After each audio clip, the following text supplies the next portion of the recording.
Good morning, Year 3, and welcome to English Lesson 10. We're continuing with Ottoline and the Yellow Cat. But first, let's recap the word of the week, extravagant. The definition is exceeding what is reasonable or necessary. It was rather extravagant to buy both dresses. Write down your own sentences using the word of the week. In today's lesson, the objective is to discuss words and phrases that capture readers' interests. But first, think about this question. What does a setting do in a story? That's right. It creates a picture and affects how the reader is feeling. Let's take a look at this picture from the story. How does it make you feel and what does it make you think? Who or what is in the picture and how is colour used? The dark shadows make me feel a little bit scared, and I can see a bright light shining on Mr. Monroe walking towards the warehouse. In the darkness is Yellow Cat wearing a bright yellow coat. On the next 3 slides, note down the thoughts and feelings and moods created by the pictures. Look at the viewpoint, the setting, the use of light and dark, and look for where colour has been used. In this first illustration, we see Ottoline and Mr. Monroe walking through the city. There's not many shadows here, it's fairly bright, which gives a sense of calm. Ottoline is wearing a red hat, which draws attention to her. As they travel further and further, and they're off the beaten track, we can see that the dark shadow and the black is much larger. Could this create a sense of danger? And in this last picture, we can see just how tall the buildings are and how small Ottoline and Mr. Monroe are. Does this mean trouble is ahead? This is the mood that's created in the picture for me.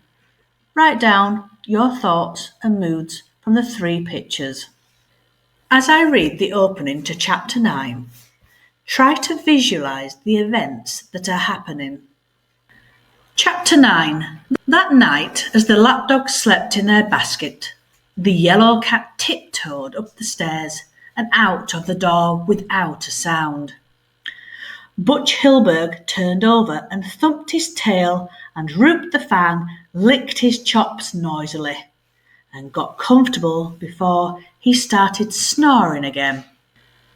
Mr. Monroe gently removed Snarler McTur's front paw from his head and quietly climbed out of the basket. Reaching up, he tugged his bow undone and let the ribbon fall to the floor. Then he tiptoed across to the corner of the room. Mr. Monroe carefully tilted the loose floorboard.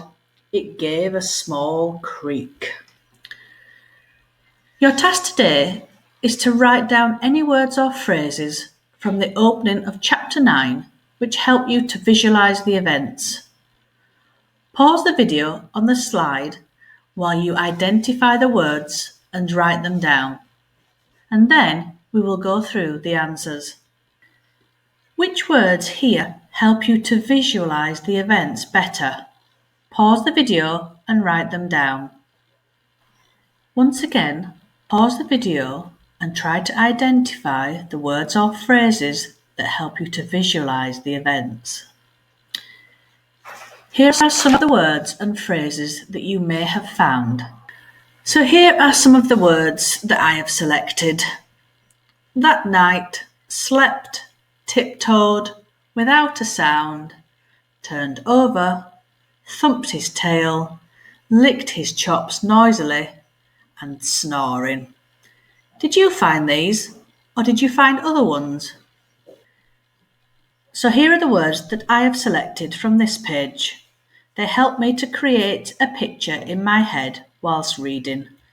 Did you pick the same words, or have you picked some different ones? Well done for today's lesson. Remember, email your work to me and I can give you some dojos. Stay at home and stay alert. See you soon.